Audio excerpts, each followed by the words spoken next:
సమరం భవితా ఛానల్కు స్వాగతం. ఈరోజు మనం మతరహిత రాజ్యంలో సమన్యాయం అనే అంశం చూద్దాం. భారతీయుల ఆకాంక్షలు ఆశయాలకు అనుగుణంగా మన భారత రాజ్యాంగం రూపొందింపబడింది. ప్రపంచంలోని అన్ని రాజ్యాంగాలను శోధించి పాలనా వ్యవస్థల్లోని మేలైన ఆదర్శాలన్నిటినీ జొప్పించి ఇది రూపొందించబడింది. సామాజిక న్యాయం, చట్టం ముందు ప్రజలంతా సమానమనే ఉదాత్త ప్రజాస్వామ్య వ్యవస్థకు మనం ఎంచుకున్నాం. లౌకిక తత్వాన్ని మౌలిక లక్షణంగా పేర్కొంటూ గణతంత్ర రాజ్యాన్ని ఆవిష్కరించుకున్నాం. మత స్వేచ్ఛకు సంబంధించిన ప్రాథమిక హక్కును పౌరులందరికీ రాజ్యాంగం కల్పించింది. వ్యక్తి స్వేచ్ఛకు రక్షణ కల్పించే న్యాయ వ్యవస్థను, ప్రజల అభీష్టం ప్రకారం నడుచుకునే రాజకీయ వ్యవస్థను ఏర్పాటు చేసిన భారత రాజ్యాంగం లక్ష్యాలు, ప్రధాన లక్షణాలు ప్రజలందరికీ తెలిసి ఉండాలి. ప్రజలు ప్రభుత్వం పాటించవలసిన నియమ నిబంధనల సముదాయమే రాజ్యాంగం. ప్రజలు సుఖంగా జీవించడానికి కావలసిన ఆదర్శాలను ప్రతిబింబించడమే రాజ్యాంగం ముఖ్య ఉద్దేశ్యం. ప్రస్తుతం ప్రపంచంలోని చాలా దేశాలకు రాజ్యాంగాలు ఉన్నాయి. అన్ని ప్రజాస్వామిక దేశాలకు రాజ్యాంగాలు ఉండే అవకాశం ఉన్నప్పటికీ రాజ్యాంగాలు ఉన్నవన్నీ ప్రజాస్వామ్య దేశాలు కాకపోవచ్చు. ఒక దేశంలోని ప్రజలందరూ వారికి ఆమోదయోగ్యమైన నియమాలు, సూత్రాల ఆధారంగా పాలన కోరుకుంటారు. రాజ్యాంగం రెండో ముఖ్య ఉద్దేశ్యం ఆ దేశ రాజకీయ వ్యవస్థ స్వభావాన్ని నిర్వచించడం. ప్రజాస్వామ్య తరహా ప్రభుత్వాన్ని లేదా రాజకీయ వ్యవస్థను అనుసరించే దేశాలలో సమాజం చేసే నిర్ణయాలకు మార్గదర్శకాలను నిర్దేశించడంలో రాజ్యాంగం కీలక పాత్ర పోషిస్తుంది. ప్రజాస్వామ్యంలో ప్రజలు నాయకులను ఎన్నుకుంటారు. తద్వారా వారు అధికారంతో కూడిన బాధ్యతను నిర్వర్తిస్తారు, అధికారాన్ని వినియోగిస్తారు. అయితే ఈ నాయకులు తమ అధికారాన్ని దుర్వినియోగం చేసే అవకాశం ఎప్పుడూ ఉంటుంది. అందుకే ఈ పరిస్థితి నుంచి రాజ్యాంగం ప్రజలకు రక్షణ కల్పిస్తోంది, పౌరుల హక్కులకు హామీ ఇస్తోంది. వారి స్వేచ్ఛను కాపాడే నిబంధనలను ఉల్లంఘించడానికి రాజ్యాంగం సులభంగా అనుమతించదు. 1934లో భారత జాతీయ కాంగ్రెస్ తొలిసారిగా రాజ్యాంగ సభను ఏర్పాటు చేయాలని కోరింది. రెండో ప్రపంచ యుద్ధ సమయంలో జాతీయోద్యమం ఊపందుకోవడంతో రాజ్యాంగ సభ ఏర్పాటుపై ప్రకటన వెలువడింది. ఆ వెంటనే 1946 డిసెంబర్లో రాజ్యాంగ సభ సమావేశమైంది. 1946 డిసెంబర్ నుంచి 1949 నవంబర్ మధ్య రాజ్యాంగ సభ స్వతంత్ర భారతదేశం కోసం రాజ్యాంగాన్ని రూపొందించింది.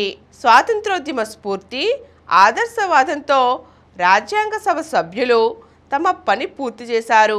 1950 జనవరి 24న జరిగిన చివరి రాజ్యాంగ సభ సమావేశంలో రాజ్యాంగ ప్రతిపై మొదటి ప్రధాని జవహర్లాల్ నెహ్రూ, రాజ్యాంగ సభ అధ్యక్షుడు బాబు రాజేంద్ర ప్రసాద్, ఆహార వ్యవసాయ మంత్రి జైరామ్ దాస్ దౌలత్రామ్, ఉప ప్రధాని సర్దార్ వల్లభాయ్ పటేల్ సంతకాలు చేశారు.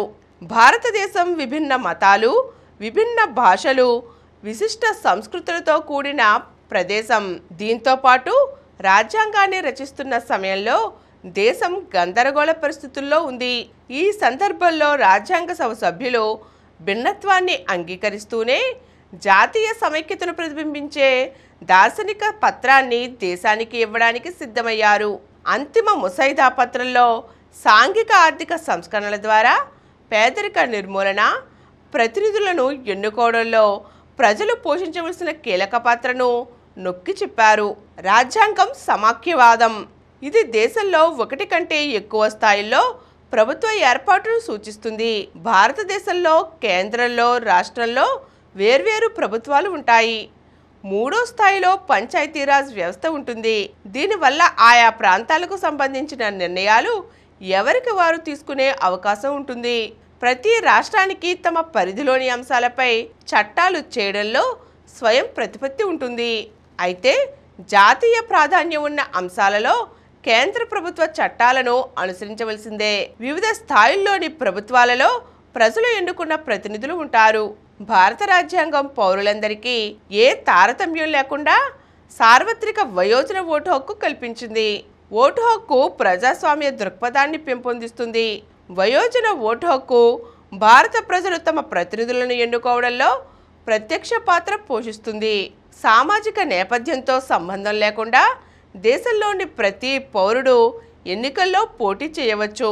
మత ప్రాతిపదికపై వివక్ష చూపడం, వేధించడం, సామాజిక కార్యక్రమాల్లో పాల్గొనకుండా ఆంక్షలు విధించడం వంటివి చరిత్రలో ఎన్నో ఉదాహరణలు ఉన్నాయి.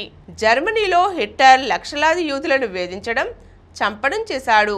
యూదుల దేశమైన ఇజ్రాయెల్ తమ దేశంలోని ముస్లిం, క్రైస్తవ అల్పసంఖ్యాక వర్గాలను వేధింపులకు గురిచేసింది. సౌదీ అరేబియాలో ముస్లిమేతరులు దేవాలయాలు, చర్చిలు నిర్మించుకోవడానికి అనుమతించరు.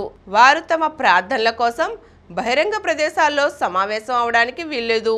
అయితే అందరికీ మత స్వేచ్ఛ అనే భావనకు అనుగుణంగా భారతదేశం మతాన్ని, ప్రభుత్వ అధికారాన్ని వేరు చేసింది.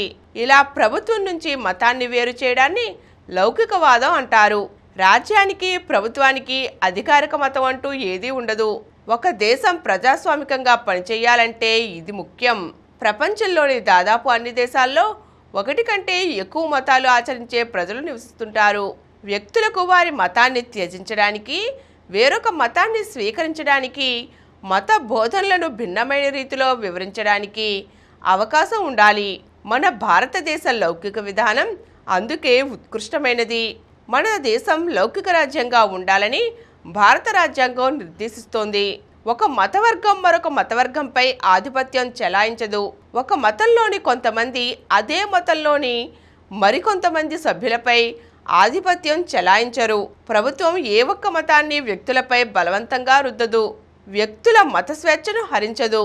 అన్ని మతాల భావాలను గౌరవించడానికి, మత ఆచారాల్లో జోక్యం చేసుకోకుండా ఉండటానికి కొన్ని మతాలకు ప్రభుత్వం కొన్ని మినహాయింపులను ఇస్తుంది. మతానికి సంబంధించి అన్ని రకాలైన ఆధిపత్యాలు అంతం కావాలనే భావనపై ఇది ఆధారపడింది.